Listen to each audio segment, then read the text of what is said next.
జోష్న విషయంలో అయితే ఇంక మొత్తానికి సూరజ్ ప్రేమలో అయితే జోష్న పడిపోతుంది. ఇంకా సూరజ్ అలాగే జోష్న నువ్వేంటి ఐ లవ్ యూ అని చెప్పని రాసింది నా నోట్తోనే చదివించేలా చేసి మా తాతయ్యకి తెలిసేలా చేస్తావా అన్నట్టుగా అంటే, అవును నేను రాసిందే నేను చదవమన్నాను, అదే నువ్వు చదివేవు, ఈ లోపల మీ తాతయ్య అక్కడికి వచ్చాడు అది వినేశాడు అన్నట్టుగా చెప్తే, ఇంకా నేను ఎవరి మాయలోనూ పడిపోను అన్నట్టుగా ఇంక తను లేచి ఇంక వెళ్తూ ఉండే సమయానికైతే కింద పడిపోతుంది. పడిపోను అన్నావు కానీ మరి ఇప్పుడే పడిపోయినావు అని చెప్పని అనేటప్పటికీ, సరే నేను ఇక్కడ ఇలా పడిపోయిన విషయం ఎవరికి చెప్పొద్దు అని చెప్పని ఇంకా సూరజ్ దగ్గర చెప్తుంది. సరే నేను ఎవరితో చెప్పనులే అన్నట్టుగా చెప్తాడు. ఇంకా ఆఫీస్కి వెళ్ళిన తర్వాత శివనారాయణ అలాగే కార్తీక్ దీప అందరూ వచ్చి, ఏంటి చూసినా పడిపోయావంట కదా అంటే, ఏ విషయంలో పడిపోయాను అంటే, అదే కింద పడిపోయావంట కదా, మళ్ళీ లవ్లో కూడా పడిపోయావంట అంటే, దొంగ మాకు చెప్పకుండా ఇవన్నీ చేస్తున్నావా అన్నట్టుగా దీప కూడా అంటుంది. ఇంకా అలా అనేసరికి, ఏంది ఆ సూరజ్ గాడు చెప్పను అని చెప్పని అందరికీ పబ్లిసిటీ చేసినట్టున్నాడు అంటే, ఈ లోపల ఇంకా సుమిత్ర కూడా ఫోన్ చేస్తుంది. ఏం జోష్న పడిపోయినావంట అంటే, నీకెవరు చెప్పారు మమ్మీ అంటే, అయ్యో వీడియో మొత్తం వచ్చేసింది నువ్వు పడిపోయిన విషయం అని చెప్పనని అనేటప్పటికి ఇంక నేరుగా సూరజ్ గారి దగ్గరికి అయితే వెళ్ళి,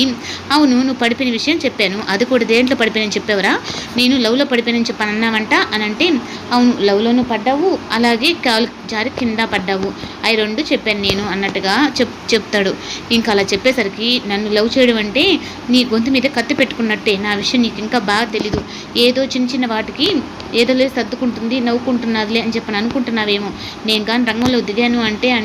నువ్వు రంగంలోకి దిగని అవసరం లేదు, ఆల్రెడీ నేను దిగేశాను, ఆల్రెడీ నువ్వు కూడా పడిపోతున్నావు, చెప్పావు కదా ఐ లవ్ యూ అన్నట్టుగా, నేను ఆ విషయం గురించి ఆలోచిస్తున్నానంటే, ఏంట్రా నువ్వు ఆలోచించేది, నేనేదో నువ్వు రాసిన దాన్ని చదివాను అంతేగాని నేనే నిజంగా ప్రేమించట్లేదు, ఈ జన్మకి నేను ఎవరిని ప్రేమించను అని అంటే, ఇట్లా చెప్పేవాళ్ళేనమ్మా ఆల్రెడీ ముందుగానే లవ్లో పడిపోయేది అంటే, అందరూ వేరు నేను వేరు అన్నట్టుగా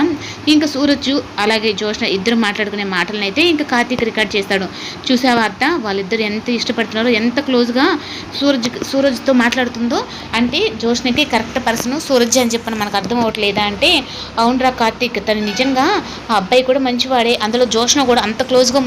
మాట్లాడుతుంది అంటే తను ఇంకా ఇష్టపడుతున్నట్టే కదా, సరే మనం కూడా పెళ్లి పనులు అవన్నీ చూసుకుందాం రా కార్తీక్ అంటే, ఆగత్త ఇంకో కొద్ది రోజులు ఆగు, ఇంకా నెల రోజులు టైం ఉంది కదా, కరెక్ట్గా ఇంక 10 రోజులు కానీ జరిగింది అంటే ఆ తర్వాత పెళ్లి విషయానికి తానంతట తానే వచ్చి నాకు పెళ్లి చేయండి అన్నలాగా మారుతుందిలే అని చెప్పనని అది అంటాడు. నిజంగా అలాగే కానీ మారింది అంటే నా గుండెల్లో ఉన్న బాధ అంతా పోతుందిరా కార్తీక్, తనకి పెళ్లి చేయలేదన్న ఒక చిన్న బాధ నన్ను ప్రతి క్షణం చెబుతూ ఉంటుంది, అదిగాక దీప నువ్వు చేసుకున్నావని చెప్పనని ఆ కోపం కూడా తనకుందిరా అన్నట్టుగా చెప్తుంది. లేదత్తయ్య నేను అన్నీ సెట్ చేస్తాను కదా అని చెప్పని కార్తీక్ అయితే అంటాడు.